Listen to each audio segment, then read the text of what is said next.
Train अपनी पूरे speed से चल रही थी और उसी ट्रैक पे एक 9 लोगों की फैमिली भी चल रही थी। ट्रेन स्पीड में थी इसलिए कोई बच नहीं पाया। लेकिन अब सवाल ये है कि ये सब लोग कौन थे जो एक साथ ट्रैक पे चल रहे थे। ये कोई कोइंसिडेंस तो नहीं हो सकता ना। Hello guys, welcome to the new video and let's dive deep into today's case of the Adam families.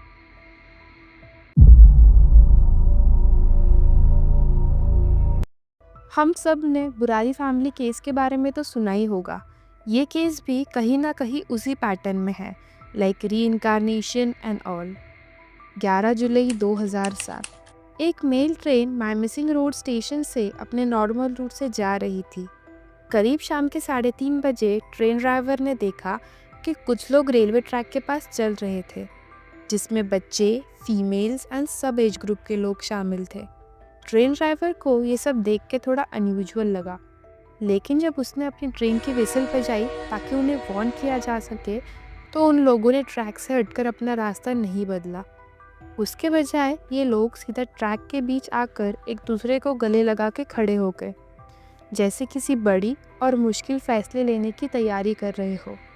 अगले कुछ सेकंड्स में वो लोग ट्रेन के नीचे आ गए और एक भी बच नहीं पाया। वो 9 लोग जो थे, उनकी ज़िंदगी रात के अंधेरे में ही ख़त्म हो गई।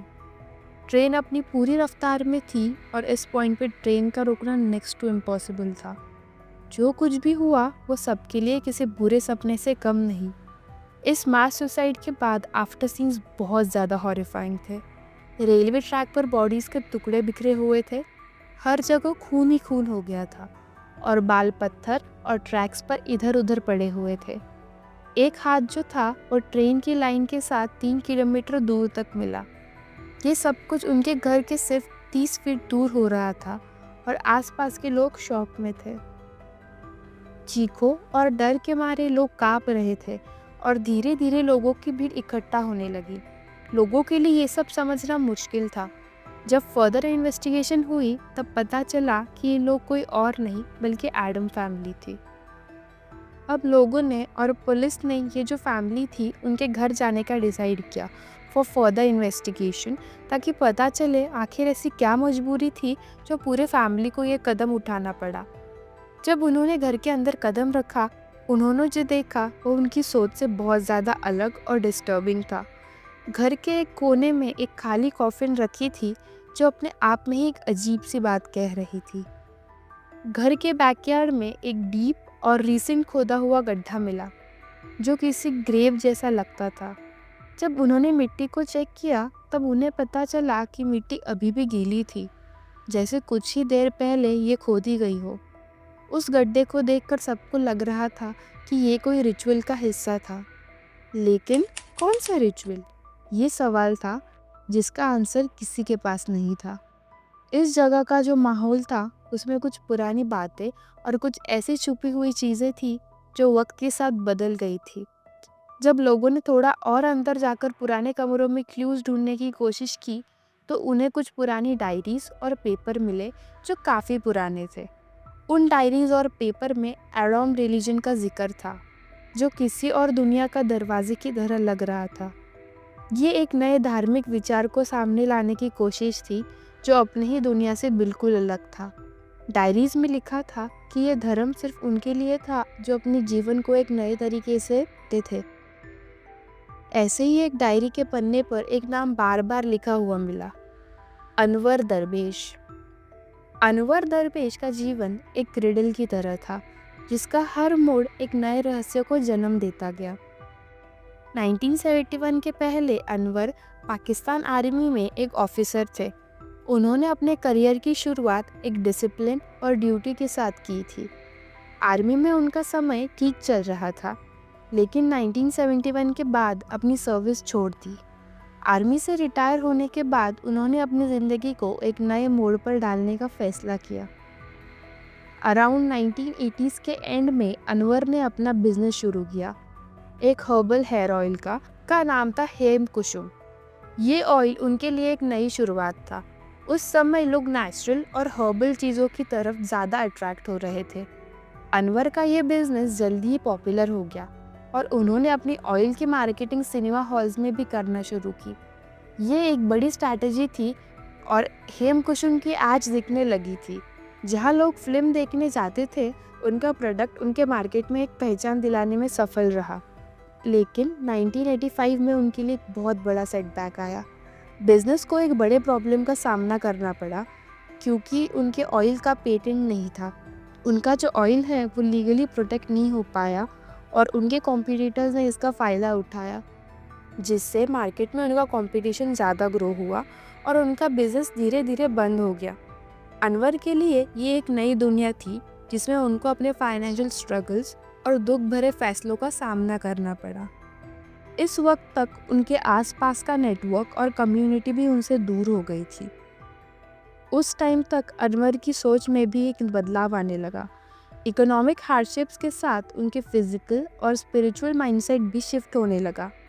उन्होंने अपनी ज़िंदगी को नए ढंग से जीना शुरू किया। 1995 तक उन्होंने अपने धार्मिक विचारों को पूरी तरह से बदल दिया था। ये एक समय था जब उन्होंने अपने आप को एक नई पहचान देना शुरू की। उन्होंने अपने आप को एडम के रूप में देखना शुरू किया, जिसे वो दुनिया का पहला इंसान और असली अल्लाह मान रहे थे। इस नए विचार ने उन्हें पूरी तरह से चेंज कर दिया था। उन्होंने कहा कि दुनिया के सारे धर्म सब गलत है। इन धर्मों को वो एक भ्रम समझते थे और उन्होंने अपने एक नए धर्म एडम रिलीजन बनाने की सोची थी।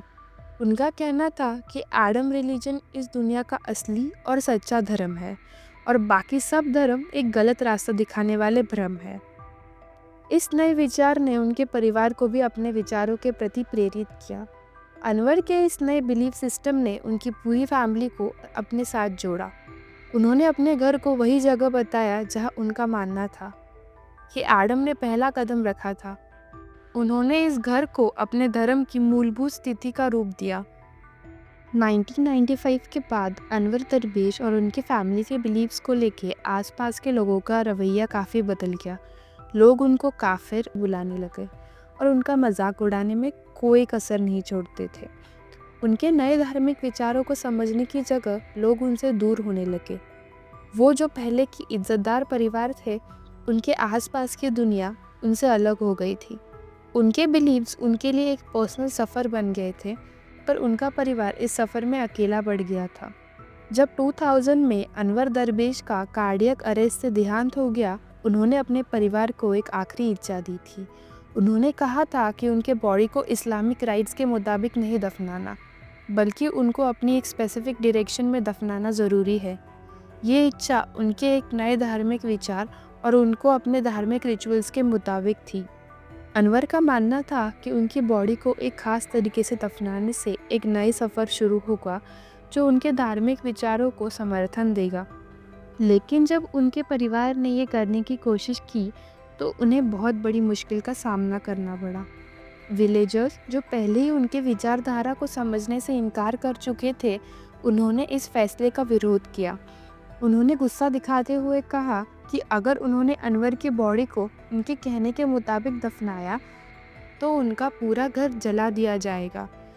ये धमकी एक डर को जन्म देती है जिसे फैमिली मेम्बर्स समझ पाते हैं कि उनके लिए ये एक जंग है जो उन्हें अपने विचारों और अपनी आखिरी इच्छा के लिए लड़नी पड़ेगी। फैमिली के कुछ मेंबर्स ने अपने आप को क्रिश्चियन डिक्लेयर किया, लेकिन ये भी एक नई पहेली थी क्योंकि लोकल चर्चेस ने इस बात को झूठा बताया। चर्च का कहना था कि ये फैमिली क्रिश्चियन नहीं है और उनका यहाँ खुद से बनाई हुई पहचान को उन्होंने नकार दिया।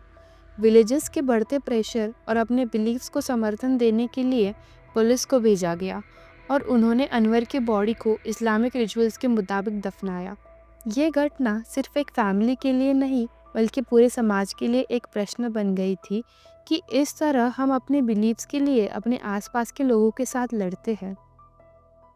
अनवर के बाद उनके बेटे माही, जो कि फैमिली के इकलौता सपोर्ट था, एक खास रोल अदा कर रहा था। माही ढाका में काम करते थे और अपने परिवार को पैसे भेजते थे जो उनके लिए एक ज़रूरत थी।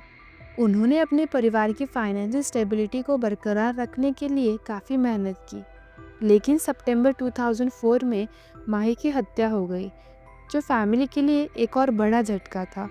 माही की डेथ के बाद उनके परिवार ने सिर्फ इमोशनल तौर पे बल्कि फाइनेंशियल तौर पे भी टूट गया। माही के एब्सेंस में उनका परिवार और भी ज़्यादा अकेला पड़ गया और उसके लिए ज़िंदगी को संभालना बहुत मुश्किल हो गया था। माही के बाद सिर्फ उनके छोटे बेटे आरिफ ने ढाका जाके काम करने की कोशिश की, लेकिन उन्होंने अपने बड़े भाई जैसे सपोर्ट देना मुश्किल समझा। आरिफ, जो कि अपने परिवार को संभालने की पूरी कोशिश कर रहा था, वो इतनी बड़ी फैमिली को सपोर्ट नहीं कर पाया। इससे उनके लिए एक और स्ट्रगल का सिलसिला शुरू हो गया, जिसमें वो कभी अपने आप को काफ़ी अकेला और हेल्पलेस महसूस करते थे। घर की फाइनेंशियल स्ट्रगल्स के साथ साथ विलेजर्स के उन पर बढ़ता हुआ सोशल प्रेशर भी उनके लिए अनबेरेबल हो गया था। डायरीज़ के मुताबिक उनके घर की औरतें भी अक्सर विलेजर्स के अटैक का शिकार होती थी। ये अटैक्स इतने ज़्यादा इंटेंस और फ्रीक्वेंट हो गए थे कि उनके लिए अपने घर का सेफ्टी फील करना ऑलमोस्ट इम्पॉसिबल हो गया था। विलेजर्स रात के अंधेरे में उनके घर पर पत्थर मारते और उन्हें फिजिकली और मेंटली टॉर्चर करते। ये उनकी डेली लाइफ का एक हिस्सा बन गया था और उनको अपने घर की सुरक्षा के लिए हमेशा एक डर और एंजाइटी का सामना करना पड़ता था। ये वॉर बन गया था जिसमें हर रोज़ उन्हें अपनी ज़िंदगी और अपने विचारों को बचाने की कोशिश करनी पड़ती थी। ये सब एक ऐसी सिचुएशन को दर्शाता है जहाँ एक फैमिली अपने बिलीव्स के वजह से सामाजिक और इमोशनल तौर पे इतनी कठिनाइयों का सामना कर रही थी। समाज के बीच उनके बिलीव्स के लिए और उनके परिवार के स्ट्रगल ने एक ऐसे अंजाम को जन्म दिया जहाँ उन्हें अपनी ज़िंदगी को एक नए तरीके से देखना पड़ा। 5 डायरीज जो घर के अंदर मिली, उन्होंने एडम फैमिली के दुख और उनके मानसिक हालत का पूरा किस्सा बताया। मुर्शिदा, जो अनवर दरवेश की बेटी थी, अपनी डायरी में लिखती है, उन्होंने अपने लिखे शब्दों में बताया कि उनको दिन रात धमकी मिलती थी और उनके घर अक्सर अटैक होता रहता था। लोग उनके घर पर पत्थर बरसाते और उन्हें फिजिकली और मेंटली टॉर्चर करते। उनकी माँ उन्हें हमेशा डर से बचाने के लिए ये कहकर संभालती थी कि उनके आसपास के लोग उन्हें मार डालेंगे। उनका घर एक कांस्टेंट थ्रेड बन गया था। मुर्शिदा की डायरी में ये भी जिक्र है कि उनका धर्म उन्हें एक बेहतर जीवन का प्रॉमिस करता है और दुनिया से मुक्ति पाना उनका अल्टीमेट गोल था। इस बिलीफ के साथ उन्होंने अपने फैमिली के साथ अपनी पूरी ज़िंदगी को इस धर्म के तहत जीने का शुरू कर दिया। एडम रिलीजन के विचार के मुताबिक उन्होंने अपने दुख और दर्द को समझने की कोशिश की थी और दुनिया से मुक्ति पाने का सफ़र उनके लिए एक स्पिरिचुअल रास्ता बन गया था। अनवर की वाइफ के डायरी में एक और विचार था। उन्होंने लिखा कि उनकी बेटियां रात भर डर से चीखती थी, लेकिन उन्होंने अपनी माँ से कुछ नहीं कहा। कि ये उनका गम था कि उनकी बेटियां अपने घर के अंदर भी खुद को सुरक्षित नहीं महसूस करती थी और उनकी फैमिली कुछ नहीं कर पाई। उन्होंने लिखा कि उन्हें लगता था कि सिर्फ उनकी मौत उनके लिए छुटकारा का रास्ता है। ये विचार उनके मुताबिक हालत को रिफ्लेक्ट करता था कि उनको अपने स्ट्रगल से निकलने का एक ही तरीका दिखाई देता था और वो था मौत। ये डायरीज एक गहरा दर्द और पीड़ा को दर्शाती है जो एडम फैमिली ने अपने पूरे जीवन में सही थी। उनके राइटिंग्स के ज़रिए उनकी इमोशनल स्ट्रगल्स और बिलीव्स को समझना आसान होता है। फैमिली के सारे मेंबर्स जो एडम रिलीजन में पूरा विश्वास करते थे, उन्होंने अपने दुखों और लाइफ के स्ट्रगल्स को देखते हुए एक लास्ट फैसला लिया। उन्होंने ये सोचा कि अपनी मौत के ज़रिए वो दुनिया को इस दुखी जीवन से मुक्त करेंगे और एक नए और बेहतर जीवन की शुरुआत करेंगे। उनका बिलीफ था कि उनके मौत के बाद उनको एक ऐसी दुनिया मिलेगी जहाँ एडम रिलीजन का राज होगा और वहाँ हर चीज़ बेहतरीन होगी। वो समझते थे कि उनका ये सैक्रिफाइस उनके रिलीजन को आगे बढ़ाने का एक ज़रूरी हिस्सा है। उन्होंने सोचा कि जब तक वो जीवित है, वो अपने धार्मिक विचारों को समझने और अपने गोल तक पहुंचने के लिए कुछ ऐसे कदम उठाने होंगे जो सबको डर और चिंता में डाले। 11 जुलाई 2007 को उन्होंने अपना आखिरी कदम उठाया और वो ये ट्राई 7 जुलाई से कर रहे थे। उनका ये फैसला उनके बिलीव्स और फैमिली के इंटरनल स्ट्रगल्स का सबसे बड़ा रिफ्लेक्शन था। उन्होंने अपनी मौत को एक डिवाइन मिशन माना, जिसमें उन्होंने अपनी फैमिली को भी शामिल किया। उनके लिए अपना जान देना एक नई दुनिया की शुरुआत करने का तरीका था, जिसमें उनका एडम रिलीजन राज करेगा। तो ये थी कहानी एडम फैमिली के मास सुसाइड की। Thank you guys, do subscribe our channel and thanks for watching.